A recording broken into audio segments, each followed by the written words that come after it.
Vibrations fast हो जाती है और वाइब्रेशंस फास्ट होने की वजह से ये होता है कि उस चीज के मालिक्यूल एक दूसरे से दूर चले जाते हैं और इंटर मालिक्यूलर जो स्पेसिंग होती है वो बढ़ जाती है। नतीजे में उस चीज की साइज जो होती है वो बढ़ जाती है। आज इसके लीनियर एक्सपेंशन के मुख्तलिफ टाइप्स हम पढ़ते हैं, जिसके अंदर पहला हमारे पास है लीनियर एक्सपेंशन बेटा।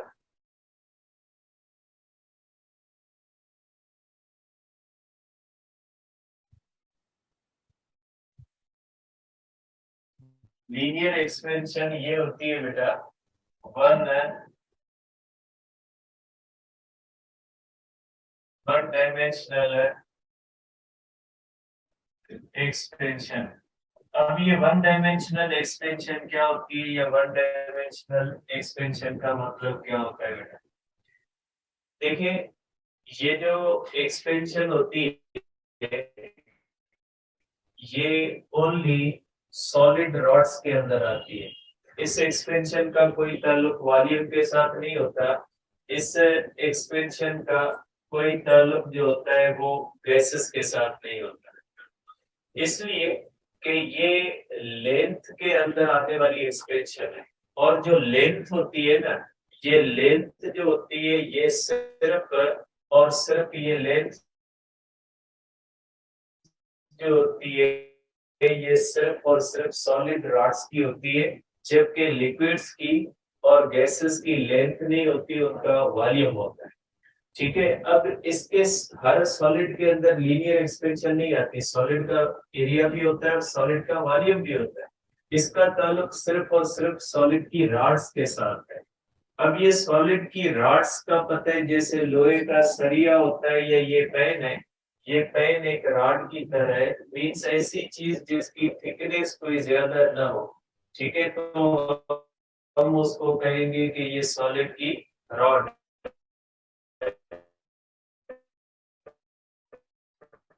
तो आप देख सकते हैं, तो ये जो experience can be experienced in solid rods। ये जो होती है ये सॉलिड रॉड्स के अंदर ही एक्सपीरियंस की जा सकती है। अब सपोज करें बेटा कि हमारे पास इस तरह से एक सॉलिड की रॉड है।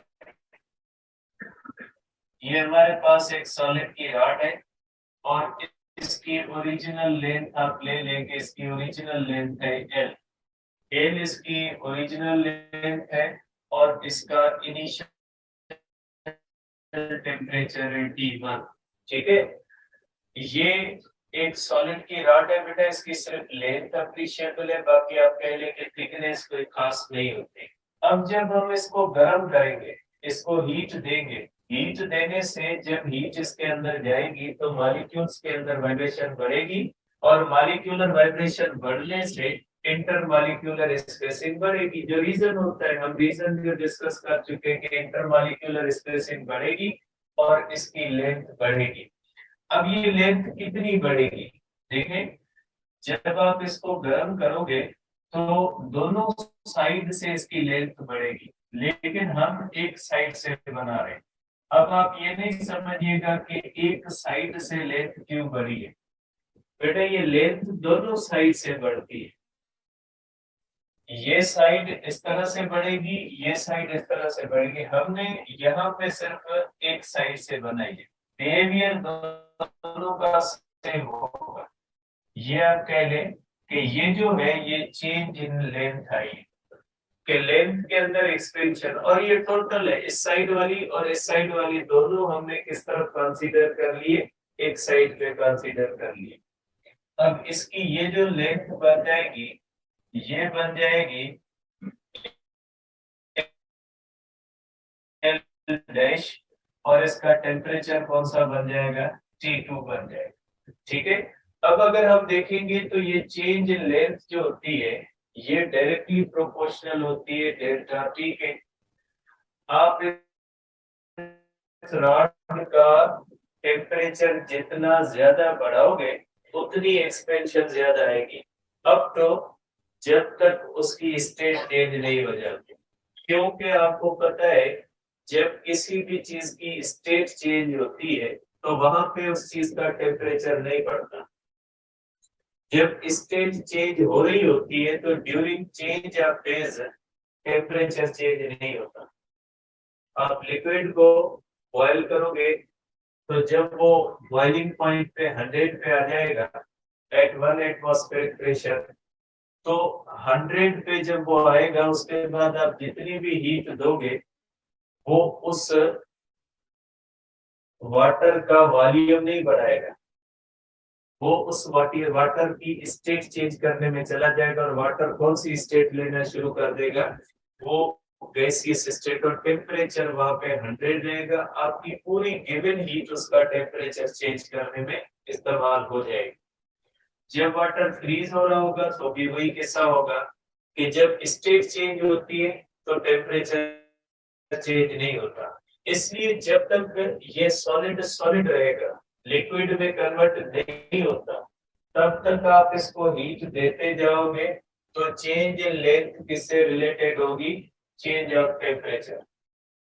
और दूसरी बात, change in length directly proportional to original length. अब इसका क्या मतलब है, इसका मतलब ये है कि बेटा अगर आपके पास लोहे की दो रॉड्स हैं, एक रॉड 1 मीटर है और एक रॉड 2 मीटर है, दोनों को आप इक्वल टेम्परेचर दो। सपोज करें लोहे की एक रॉड 1 मीटर है, एक रॉड 2 मीटर है, दोनों का टेम्परेचर 100 डिग्री सेल्सियस है। आप लोहे की दोनों रॉड्स का टेम्परेचर 150 डिग्री सेल्सियस कर दो, तो आप ये चीज महसूस करोगे कि जो 1 मीटर की रॉड है उसमें एक्सपेंशन कम आई है और जो 2 मीटर की रॉड है उसमें एक्सपेंशन ज्यादा आई है।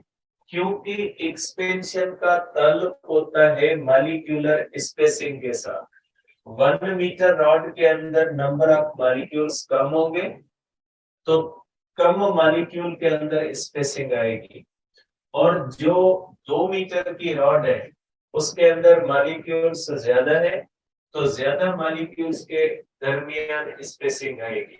जैसे मैंने आपको पहले भी कहा था कि अगर 50 स्टूडेंट हो, हर स्टूडेंट की चेयर के दरमियान एक एक फुट का हम स्पेस रखें, और अगर 100 स्टूडेंट के साथ हर स्टूडेंट की चेयर के दरमियान एक फुट का स्पेस रखें, तो 50 स्टूडेंट क्या जिस एरिया के अंदर आएंगे वो कम होगी, और 100 स्टूडेंट्स जिस एरिया के अंदर आएंगे वो ज्यादा, क्योंकि 100 स्टूडेंट्स के लिए ज्यादा एरिया चाहिए और 50 स्टूडेंट के लिए कम चाहिए। तो इसी तरह से जिस चीज की लेंथ पहले ज्यादा होती है उसके अंदर मॉलिक्यूल्स ज्यादा होते हैं, और जब उसको गर्म करते हैं तो ज्यादा मॉलिक्यूल के अंदर थोड़ी थोड़ी स्पेसिंग आती है, तो उसकी लेंथ के अंदर चेंज क्या हो जाती है, ज्यादा।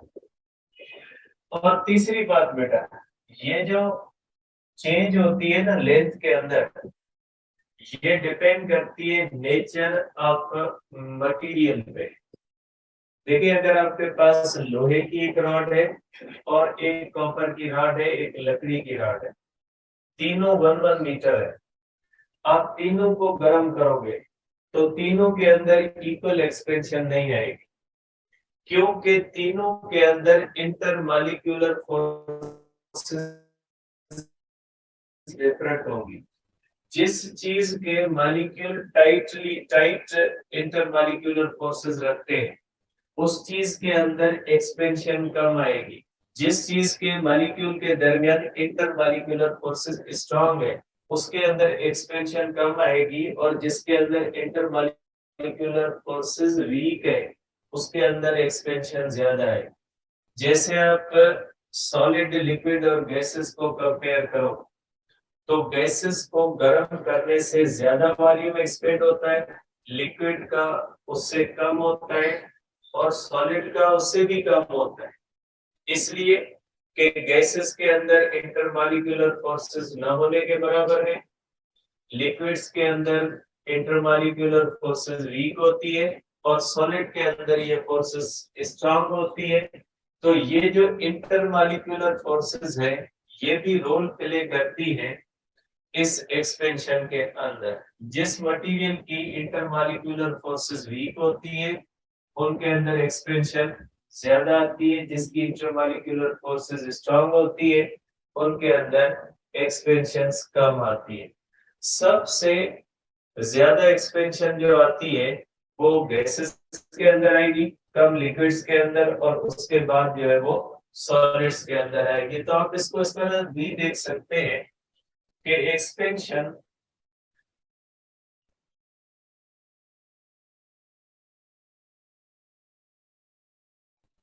also depends upon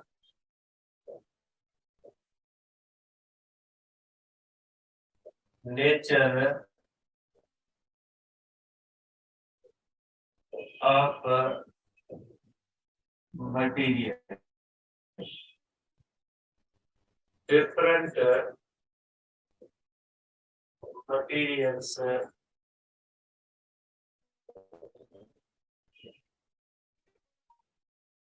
experience different expansion on equal change of temperature। ठीक है, इक्वल चेंज ऑफ टेम्परेचर पे डिफरेंट होते हैं। तो आप कहोगे कि materials with strong intermolecular forces experience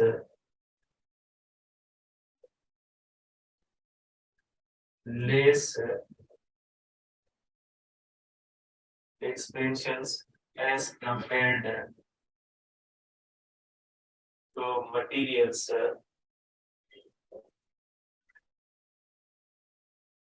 having weak intermolecular forces। ठीक है, तो ऐसे मटेरियल्स जिनके अंदर स्ट्रांग होती है वो ज्यादा एक्सपीरियंस करते हैं। अब आ जाएगा सॉलिड के अंदर। तो क्योंकि ये एक्सपेंशन होती है सॉलिड के अंदर है, अगर सॉलिड की कंपैरिजन करें तो जो इंसुलेटर्स होते हैं उनके मुकाबले में कंडक्टर्स के अंदर ये ज्यादा आती है। कंडक्टर की इंटरमॉलिक्यूलर फोर्सेस वीक होती हैं एज कंपेयर टू इंसुलेटर्स। तो इंसुलेटर्स के अंदर ये कम आती है, और जो होते हैं कंडक्टर्स उनके अंदर क्या होती है, ज्यादा होती है। आप इसको कह सकते हैं कि कंडक्टर्स एक्सपीरियंस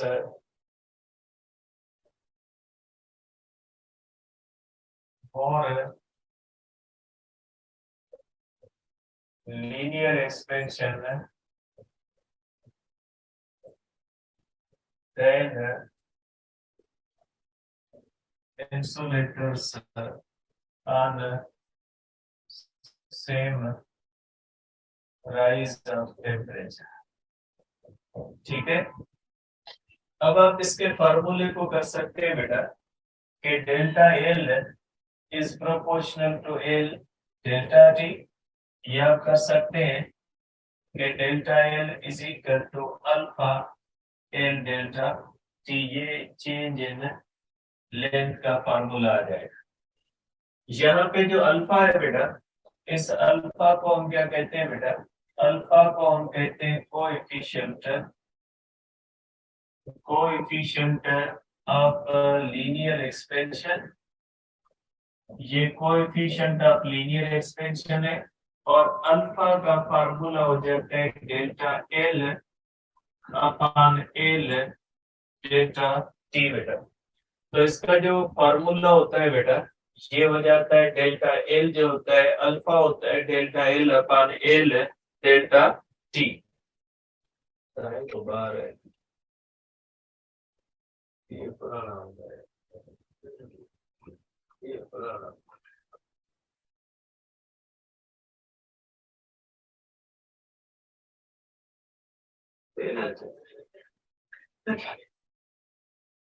तो है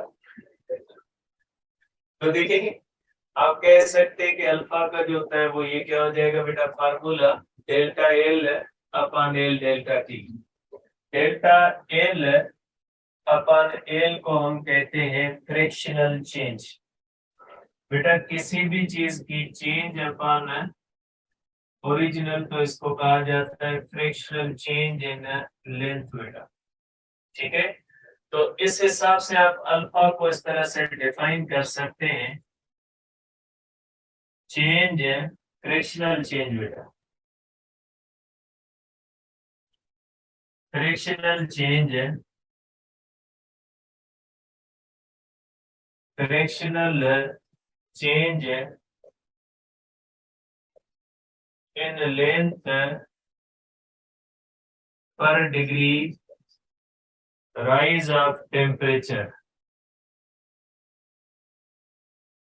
ठीक है, फ्रिक्शनल चेंज इन लेंथ पर डिग्री राइज ऑफ टेम्परेचर जो है वो कर सकते हैं, इसके अंदर के फ्रिक्शनल चेंज होती है ये, इसको आप कहेंगे बेटा। अब ये डिपेंड किस पे करता है, देखिए ये मुख्तलिफ फैक्टर्स पे डिपेंड करता है, जिसके अंदर जो दो बहुत ही मेन फैक्टर्स है वो हम डिस्कस करते हैं।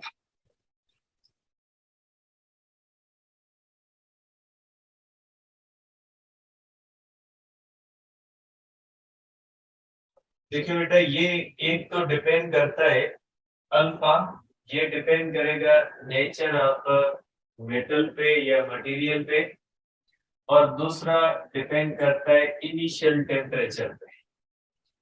देखिए जो एक्सपेंशन आती है ना वो भी इनिशियल टेम्परेचर पे डिपेंड करती है।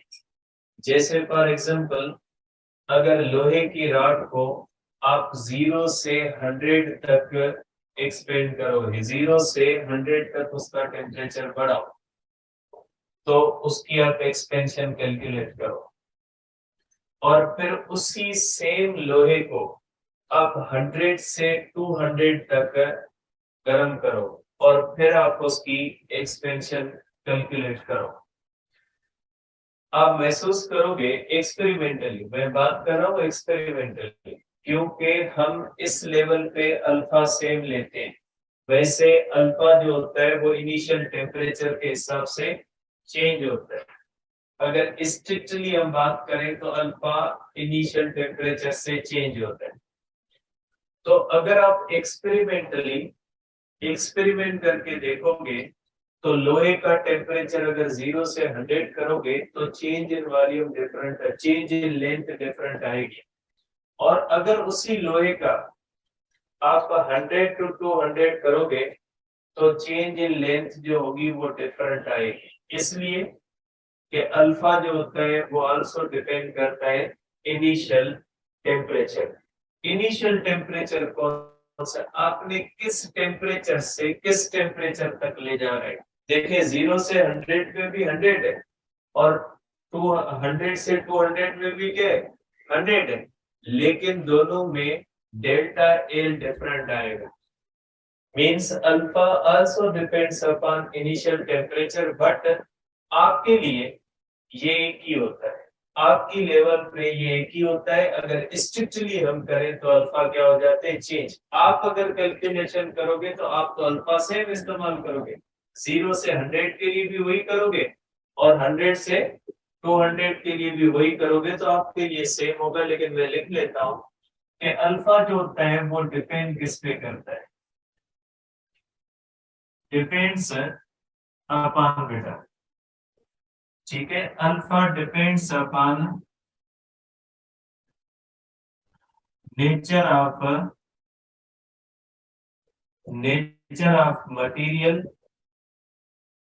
नेचर ऑफ मटेरियल में बेटा केमिकल बॉन्डिंग आ जाती है। ठीक है, नेचर ऑफ मटेरियल में क्या आ जाती है बेटा, केमिकल बॉन्डिंग। केमिकल बॉन्डिंग, क्योंकि जो स्ट्रांग होगा उसका अल्फा ज्यादा होगा, सॉरी कम होगा।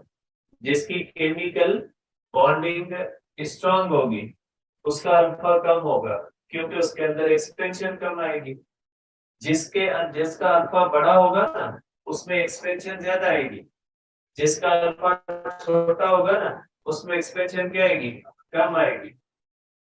आप मुख्तलिफ लिक्विड्स के देखें, मुख्तलिफ लिक्विड्स के अल्फा की वैल्यू 7, 8, 9, 10 इस तरह से होती है, जबकि आप वही अल्फा की वैल्यू ये आपके बुक में सॉलिड्स की लिखी हुई है, देखिए वो 10⁻⁵ होती है।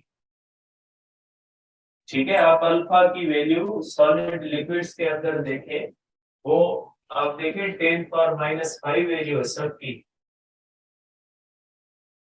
कितने छोटे अल्फा है सॉलिड के, क्योंकि सॉलिड के अंदर एक्सपेंशन कब आती है, जबकि लिक्विड्स के अंदर देखें 5, 6, 7, 8, 10 वैल्यूज होती है। तो कितनी बड़ी वैल्यूज है। 10⁻⁵ कितने के बराबर हो जाता है, एक के बाद 5 जीरो, तकरीबन जो है वो कितना हो जाएगा, ये 1 लाख हो जाएगा ये।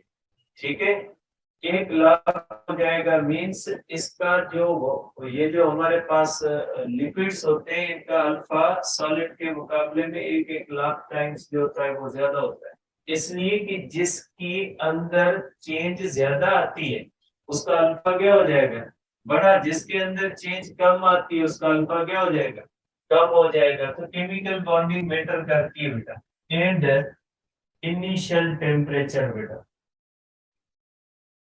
ये इस पे डिपेंड करता है बेटा। अब आप इस फॉर्मूले को आगे भी ले जा सकते हैं बेटा। आपको पता है बेटा कि चेंज इन लेंथ होती है new length minus original length. देखिए आप इसको इस तरह से देख सकते हैं बेटा कि ये हमारे पास बेटा ओरिजिनल लेंथ है और ये न्यू लेंथ है। न्यू लेंथ से अगर ओरिजिनल लेंथ माइनस करेंगे तो हमें क्या मिलेगा, ये चेंज इन लेंथ मिल जाएगा। तो आप इसको इस तरह से कर सकते हैं बेटा कि L dash minus L is equal to alpha L delta T, या कर सकते हैं L dash is equal to L plus alpha L delta T. L dash हो जाएगा L 1 plus alpha delta T. आप इस तरह से कर सकते हैं बेटा। ठीक है, अब इसके बाद जो आपके पास है बेटा एरिया एक्सपेंशन आपके पास नहीं है, मैं जस्ट उसके फार्मूले लिख देता हूँ बेटा। देखिए बेटा एरिया एक्सपेंशन किसमें आती है बेटा, ये सॉलिड की शीट्स के अंदर आती है। इसका ताल्लुक भी लिक्विड और गैसेस में नहीं आता है बेटा। कोई भी ऐसी चीज जिसकी एरिया तो हो लेकिन जिसका वॉल्यूम ना हो उसको कहा जाता है, उसमें एरिया एक्सपेंशन आती है। जैसे आपके पास बुक होगा, बुक का जो पेज होता है उसकी लेंथ और विड्थ दोनों होती है, लेकिन बुक की कोई खास थिकनेस नहीं होती। तो जब आप इस तरह से ऐसी पतली चीज शीट की तरह जिसकी लेंथ भी हो विड्थ भी हो, जिसकी कोई खास थिकनेस ना हो, जब आप इसको गर्म करें तो उसकी लेंथ और विड्थ तो चेंज हो लेकिन उसकी कोई थिकनेस चेंज ना हो, तो ये सिर्फ सॉलिड की शीट्स के अंदर आती है बेटा। आप इसके बारे में कहोगे कि can be experienced in solid sheets only. ये सॉलिड की शीट्स के अंदर आती है बेटा। ठीक है, सपोज करें एक हमारे पास शीट है बेटा इस तरह से, जिसकी लेंथ भी है और जिसकी विड्थ भी है। तो change in area directly proportional delta T, change in area directly proportional original area. जिसकी शीट की एरिया ज्यादा होगी उसमें एक्सपेंशन भी ज्यादा आएगी। Delta A is equal to gamma A delta T होता है, या न्यू जो लेंथ होती है एरिया होती है वो original area 1 plus gamma delta T होती है। ठीक है, और ये जो इसका गामा होता है वो होता है change in area over area into delta T. अब इसका यूनिट मैंने नहीं लिखा है, यूनिट बेटा अल्फा का भी मैं लिख लेता हूँ कि unit of alpha beta, unit of alpha होता है बेटा पर केल्विन या पर डिग्री सेल्सियस बेटा, क्योंकि आपको पता है अल्फा डेल्टा एल का मीटर होगा, मीटर मीटर में चला जाएगा, बाकी क्या बचेगा, बाकी बचेगा चेंज इन टेम्परेचर। ठीक है, तो ये इसका भी यूनिट कौन सा हो जाएगा बेटा, इसका भी यूनिट हो जाएगा पर केल्विन और पर डिग्री सेल्सियस बेटा। और ये डिपेंड किस पे करता है बेटा, ये डिपेंड उन्हीं चीजों पे करता है जिन चीजों पे अल्फा करता है। ये बेटा एरिया जो होती है इसको आप टू डायमेंशनल एक्सपेंशन कहते हैं। इसके दो डायमेंशंस चेंज होते हैं, एक लेंथ चेंज होती है और दूसरी क्या होती है बेटा, और दूसरी विड्थ चेंज होती है। इसके बाद है बेटा हमारे पास वॉल्यूम एक्सपेंशन। देखिए बेटा ये थ्री डायमेंशनल एक्सपेंशन होती है, ये थ्री डायमेंशनल होती है कि जब किसी भी चीज को गर्म करने से उसका वॉल्यूम अगर चेंज होता है, वॉल्यूम अगर बढ़ता है, तो उसको हम क्या कहते हैं बेटा, उसको हम कहते हैं वॉल्यूम एक्सपेंशन। ठीक है, और ये can be experienced in solids, liquids and gases. बेटा ये सबके अंदर एक्सपीरियंस की जा सकती है, सॉलिड के अंदर भी होती है, गैसेस के अंदर भी होती है और लिक्विड्स के अंदर होती है बेटा। फार्मूले इसके वही है। सपोज करें बेटा आपके पास एक सॉलिड का क्यूब है, अगर ये हमारे पास क्यूब है सॉलिड का, इस तरह से सॉलिड का एक क्यूब है बेटा, इस तरह से। अब अगर इसको गर्म करेंगे तो बेटा ये इसका वॉल्यूम होता है, लिक्विड का भी वॉल्यूम होता है, पानी होता है, चाय बनाते हैं गर्म करते हैं, या गैसेस होती हैं उनको भी गर्म करने से उनका वॉल्यूम बढ़ता है। तो आप इस तरह से कह सकते हैं बेटा कि change in volume directly proportional to original volume. जितना ज्यादा पहले वॉल्यूम होगा उतनी उसके अंदर चेंज भी ज्यादा आएगी। थोड़ा पानी होगा, गर्म करोगे उसका वॉल्यूम थोड़ा बढ़ेगा, ज्यादा पानी होगा, ज्यादा गर्म करोगे उसमें ज्यादा एक्सपेंशन आएगी। Delta be directly proportional delta T, equation होगी टू बेटा। ठीक है, तो हम कह सकते हैं बेटा कि delta B is equal to beta B delta T, ये आ जाएगा फार्मूला। और बीटा जो होगा वो क्या हो जाएगा, बीटा हो जाएगा delta V upon B delta T. आप इसको कर सकते हैं, इसकी definition frictional change in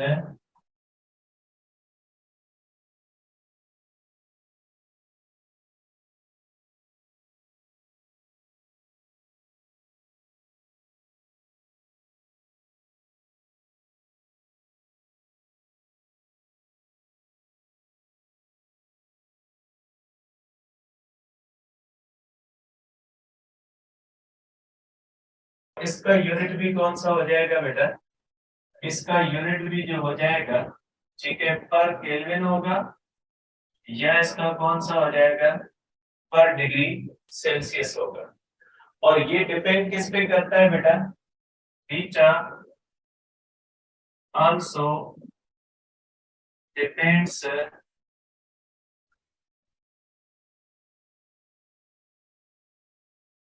on same vectors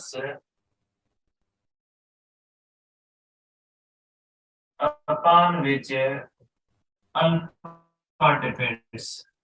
उन्हीं सेम फैक्टर्स पे बीटा डिपेंड करता है जिनके ऊपर कौन डिपेंड करता है बेटा, अल्फा करता है। ठीक है, सिंपल चीजें बेटा, ये इतनी मुश्किल नहीं है, इसलिए हम इसके अंदर ज्यादा टाइम वेस्ट नहीं कर रहे। ये सिंपल चीजें, इसमें कोई खास ऐसी चीज नहीं है। अब इनके दरमियान रिलेशन क्या होता है बेटा, तीनों के दरमियान रिलेशन क्या होता है बेटा, relation between alpha gamma beta बेटा, इनके दरमियान रिलेशन ये होता है बेटा। देखिए एरिया के अंदर बेटा दो डायमेंशंस होते हैं, मीन्स एक लेंथ होती है और एक विड्थ। तो इसलिए इसके गामा के अंदर दो अल्फा आते हैं, एक अल्फा लेंथ का और एक अल्फा किसका, विड्थ का। और जो बीटा होती है उसके अंदर तीन होते हैं, एक अल्फा लेंथ का, एक विड्थ का और एक हाइट का। तो आप कह सकते हैं कि बेटा गामा जो होता है वो ट्वाइस ऑफ अल्फा होता है, और जो बीटा होता है ये किसके बराबर होता है, 3 टाइम्स ऑफ अल्फा। ठीक है। अब आखिरी चीज है बेटा आज की, जिसके अंदर हम जो है वो डिस्कस करते हैं बेटा, डिफरेंशियल एक्सपेंशन बेटा।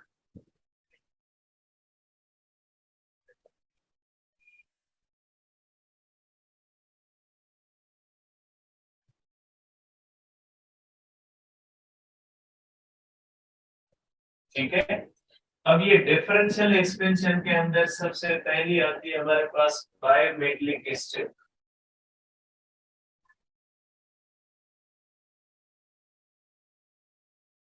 ठीक है बेटा, ये बायोमेट्रिक स्ट्रिप क्या होती है या डिफरेंशियल एक्सपेंशन क्या होती है।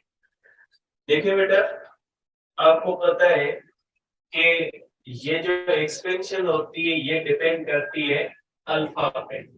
जिस मेटल का अल्फा ज्यादा होगा उसके अंदर ज्यादा एक्सपेंशन आएगी, जिस मेटल का अल्फा कम होगा उसके अंदर कम एक्सपेंशन आएगी। तो अगर हम एक ऐसी चीज बनाए जिसके अंदर दो मेटल्स इस्तेमाल करें, जैसे कि हमारे पास रॉड हो, आधा हिस्सा उसका आयरन का हो, आधा हिस्सा उसका कॉपर का हो। जब हम उसको गर्म करेंगे तो कॉपर वाले हिस्से के अंदर ज्यादा एक्सपेंशन आएगी और आयरन वाले हिस्से के अंदर कम एक्सपेंशन है। तो जब किसी भी एक बॉडी के दो हिस्सों के अंदर डिफरेंट एक्सपेंशन आए तो उसको क्या कहा जाता है, उसको कहा जाता है डिफरेंशियल एक्सपेंशन। ठीक है। तो इसके अंदर पहले हमारे पास आती है बायोमेट्रिक स्ट्रिप। बायोमेट्रिक स्ट्रिप क्या होती है बेटा, strip made of two metals having different alpha.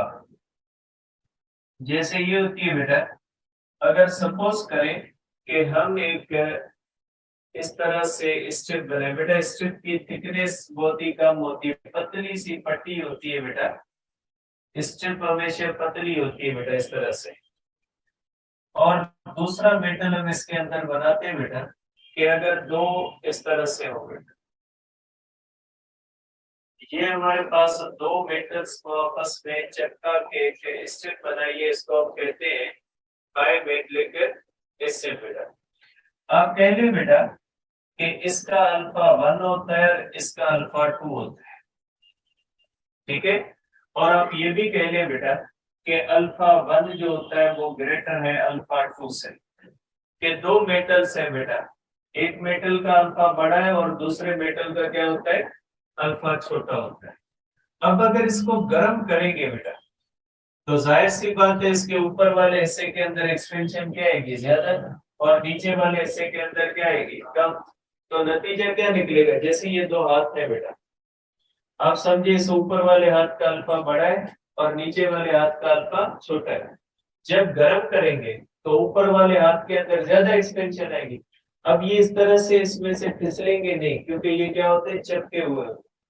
तो नतीजा ये निकलता है कि ऊपर वाला हिस्सा ज्यादा एक्सपेंड करता है, नीचे वाला कम। तो उसमें ऊपर वाला हिस्सा नीचे वाले हिस्से के ऊपर प्रेशर डालेगा और उसके अंदर क्या आ जाएगा, कर्व, क्योंकि वो ज्यादा एक्सपेंड करने की कोशिश करेगा और नीचे वाला क्या होगा, कम। नतीजा ये निकलेगा कि ये क्या हो जाएगा, इस तरह से कर्व ले लेंगे जब गर्म किया जाएगा।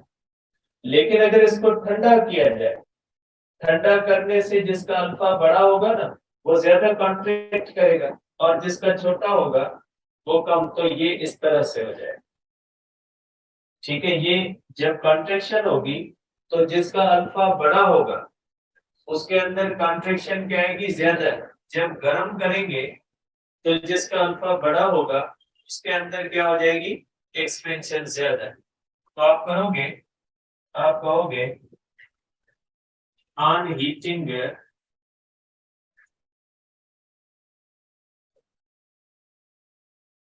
strip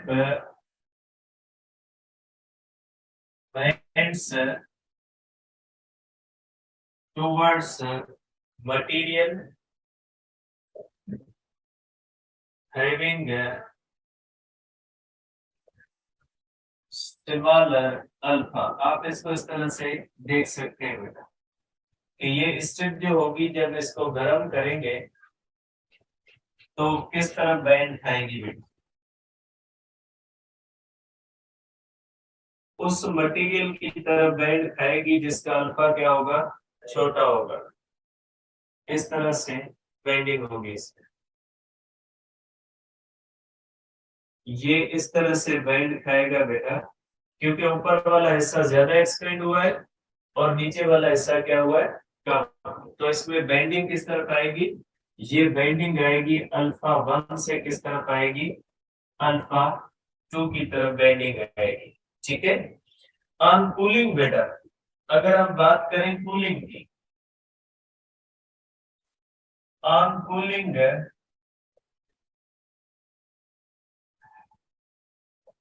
स्ट्रिप बैंड्स टुवर्ड्स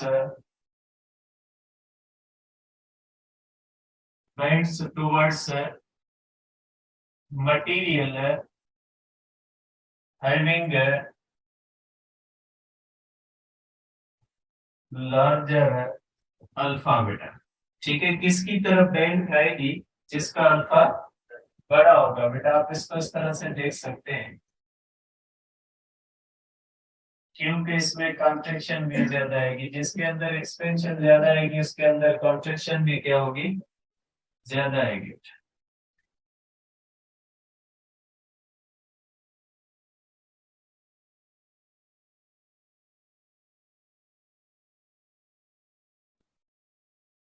इस तरह से आप इसको कर सकते हैं। ठीक है,